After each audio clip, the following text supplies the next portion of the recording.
There's a very famous incident where the Prophet ﷺ was sitting with Abu Bakr as-Siddiq radiallahu ta'ala anhu, and a man came and he started to insult them. And the Prophet ﷺ is holding it in. Abu Bakr radiallahu ta'ala anhu, who is also a very forbearing person, he can't take it anymore. So Abu Bakr radiallahu anhu, especially as the man insults the Prophet ﷺ, stands up and starts to respond. And the Prophet ﷺ, he simply gets up and he leaves. Abu Bakr goes to the Prophet ﷺ after that, fearing that he offended the Prophet ﷺ and Rasulullah ﷺ. He says that before you spoke, Allah subhanahu wa ta'ala sent an angel that was to respond on our behalf. As soon as you started to defend us, the angel went away and a shaitan came and sat there instead. A devil came and sat there instead, and the Prophet ﷺ said, I did not want to sit in the presence of that devil, in the presence of that shaitan. Now subhanAllah, what that teaches us is there are certain things that offend the angels, certain things that make them go away. Now the angels that write, they're not going anywhere no matter what you do. They will write down every curse word, every nasty thing that you say or do, and though it's offensive, they will write it because they have to write it. But there are other angels, angels of mercy, that come when you do dhikr, when you remember Allah, when you do tahara, when you do wudu, when you pray. Those angels will go away from you, and instead they would be replaced by shayateen. So it's important for us to think,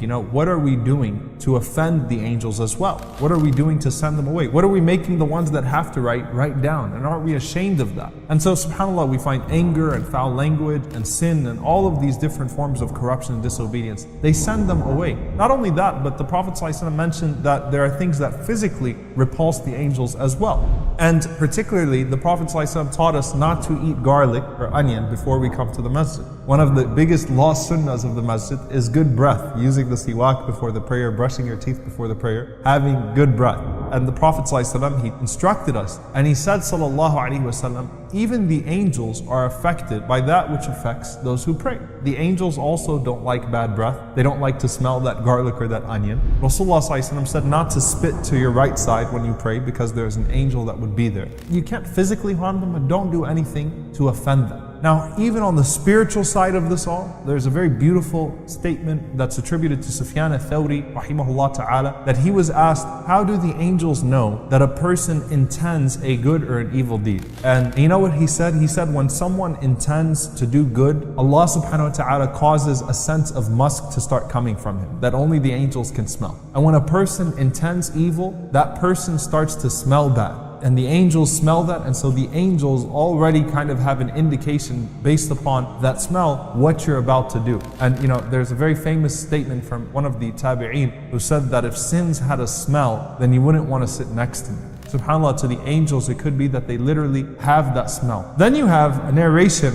It's a very famous hadith that Jibreel alayhi salam did not enter the house of the Prophet ﷺ because the Prophet ﷺ had a sculpture and he had a dog that was under the bed of Aisha radiallahu anha, or belonged to Al-Hasan or Hussein radiallahu anhuma. And Jibreel alayhi salam said that, look, the angels do not enter a house that has dogs or suwar, pictures, drawings, sculptures, so on and so forth. Now, that hadith raises many issues for us, right? Number one, look, if there is any house that the angels would enter despite something that they usually don't enter, it would have been the house of the Prophet ﷺ. So even the house of the Prophet ﷺ was not entered by Jibreel alayhi salam in that situation. Number two, are we a dog-hating religion? Right? Absolutely not. In fact, we know the hadith of a woman that entered into paradise because she gave water to a thirsty dog. The Prophet ﷺ said that a person could keep a hunting dog, a person could keep a dog that guards property, or so on and so forth. This is obviously not a dog-hating religion per se. The only thing we're prohibited from is keeping a dog within the home because of impurities. Not that a dog is an impure animal, it's not a najis animal, but the saliva is impure. So if the saliva gets on you, you have to remove that najasa, you have to remove that impurity, and so on and so forth. What about pictures? Suwar, obviously, in that time, there was no such thing as photography. It refers to sculptures and drawings and things of that sort. That's what tasweer actually meant at that time. Now, obviously, if you're keeping pictures or tasweer,